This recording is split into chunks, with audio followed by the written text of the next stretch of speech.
అత్తయ్య మా మామయ్య ఇక్కడికి వస్తున్న తర్వాత కూడా నేను రానని చెప్పి అక్కడికే వెళ్ళేదాన్ని. అక్క అడిగేది ఎప్పుడు ఆ గోడ దగ్గర నుంచి అడిగేది, పావని రా మీ అత్తయ్య మావయ్య వస్తున్నారు, నువ్వు ఎప్పుడు వస్తావు అని. ఆ తర్వాత ఇక మా అత్తయ్య మావయ్య ఇక్కడికే వస్తున్నారు కదా, మనం కూడా ఇక్కడికి వెళ్ళాలని ఇక్కడికి వచ్చేదాన్ని.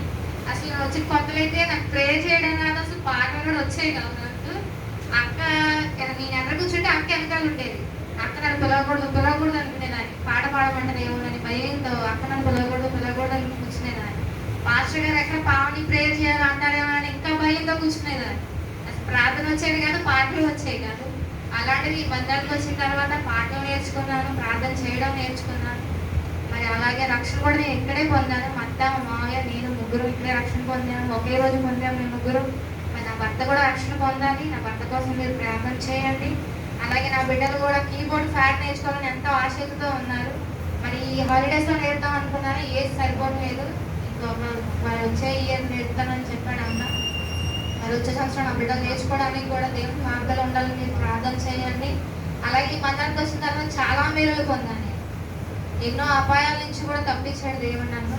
అలాగే మనం రీసెంట్గా అయితే నాకు గర్భఫలంలో చాలా ఇబ్బంది వచ్చింది. గడ్డలేని రక్తం గడ్డలు ఉన్నాయి గర్భసంచులు. అవి 3 నెలలు కోర్సు మందులు వాడాను. అంతకుముందు ఇంకా చాలా మందులు వాడాను, ఎక్కడికి వెళ్ళినా తగ్గలేదు. అయితే చర్చిలో ప్రేయర్ చేసిన తర్వాత 45 దినాల ప్రార్థనలు, 50 దినాల ప్రార్థనలు, మన 21 రోజు ప్రార్థనలో, మన 7 రోజుల ప్రార్థనలో కూడా నా కోసం సంఘమంతా ప్రార్థన చేశారు.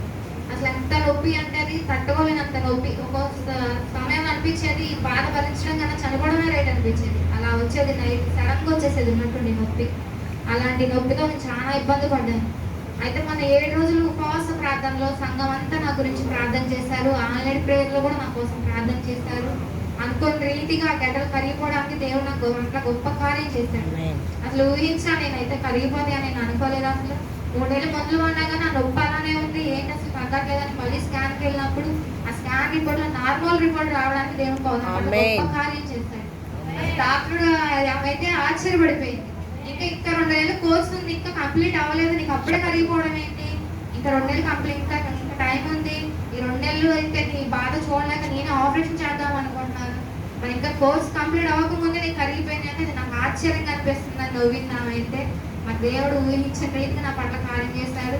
నేను హాస్పిటల్కి వెళ్ళే ముందు కూడా మాస్టర్ గారితో ప్రేయర్ చేయించుకున్నాను. ఇంటికి వచ్చింది మాస్టర్ గారు ప్రేయర్ చేసి ఒకటే అన్నారు, బాగుంది నువ్వు హాస్పిటల్ క్షేమంగా వెళ్ళి క్షేమంగా తిరిగి వస్తావు, ఈ ఒంటి మీద కత్తి ఘాట్ అనేది పడదు, దేవుడి పక్షాన ఉన్నాడు, నిన్ను విడిచిపట్టండి దేవుడిని ప్రేయర్ చేశారు.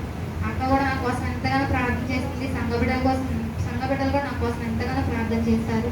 ఆ దేవుడు నా పట్ల ఎన్నో కార్యాలు చేస్తున్నాడు. అట్లాగే నా భర్త కూడా మారి సన్నిధిలో ఉండాలి, కుటుంబం అంతా కలిసి కుటుంబ ప్రార్థన సన్నిధిలో చేసుకోవాలని నాకు ఒకే ఆశ. ఆ ఆశని ఈ సంవత్సరం దేవుడు తీర్చాలని మీరు అందరూ నా కోసం ప్రేయర్ చేయండి. మీకోసం నేను చేస్తా. ఈ చిన్న సాక్ష్యం దేవుడు దీవించుకుంటాను.